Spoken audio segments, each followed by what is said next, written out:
నమస్తే అందరికీ, welcome to our channel Balakavitha creation. ఈరోజు మన క్రాఫ్ట్ వచ్చేసి 3D రోజ్.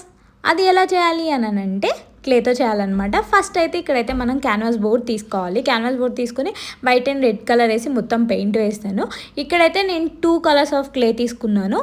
అండ్ మీకు నచ్చిన ఫ్లవర్ కలర్స్ ఏదైనా సరే క్లే తీసుకోండి, మీరు ఏదైతే చేయాలనుకుంటున్నారో ఆ కలర్. ఇక్కడైతే నేను pink and light pink colour తీసుకున్నాను.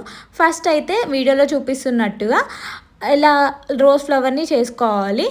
ఇలా చేసుకున్న తర్వాత మొత్తం ఇట్లా గ్లూగమ్తో అతికిస్తూ మొత్తం ఇలా చేసుకోవాలి. రోజ్ పెటల్స్ ఇలా కట్ చేసుకొని మంచిగా వీడియోలో చూపిస్తున్నట్టుగా చేసుకోండి. చాలా జాగ్రత్తగా చేయాలి, ఎందుకంటే ఇది మన చేతికి గమ్ అతికినా కూడా అది రాదు, మొత్తం ఇట్లా చేతికి అంటిపోతుంది క్లే. సో చేతికి గమ్ అంటుకోకుండా చిన్నగా చేస్తూ ఉండాలి.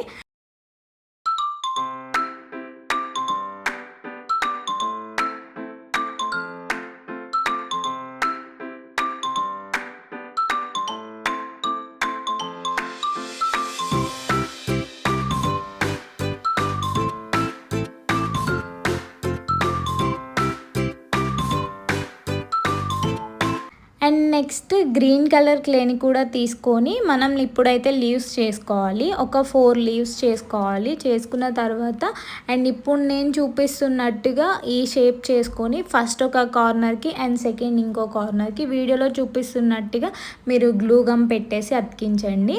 అండ్ లీవ్స్ కూడా చేసుకోవాలి కాబట్టి ఇక్కడ నేను లీవ్స్ ఎలా చేయాలో కూడా చూపిస్తున్నాను. లీవ్స్ కూడా ఇప్పుడు నేను చూపిస్తున్నట్టుగా లీవ్స్ ఒక 4 చేసుకొని రెడీగా పెట్టుకొని దాన్ని కూడా గ్లూ గమ్తో అతికిచ్చేసేయండి.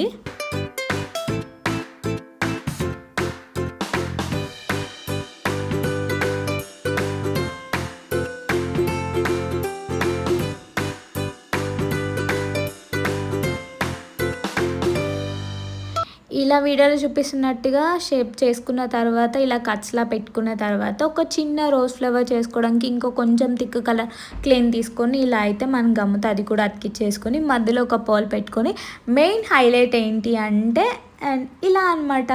అదేంటి అంటే ఇలా పర్ల్స్ పెట్టేస్తే మనకి 3D రోజ్ క్రాఫ్ట్ రెడీ అయిపోతుంది. మీకు కూడా వీడియో నచ్చితే ట్రై చేయండి, చాలా ఈజీగా ఉంటుంది. వీడియో నచ్చితే ఫాలో మై ఛానల్.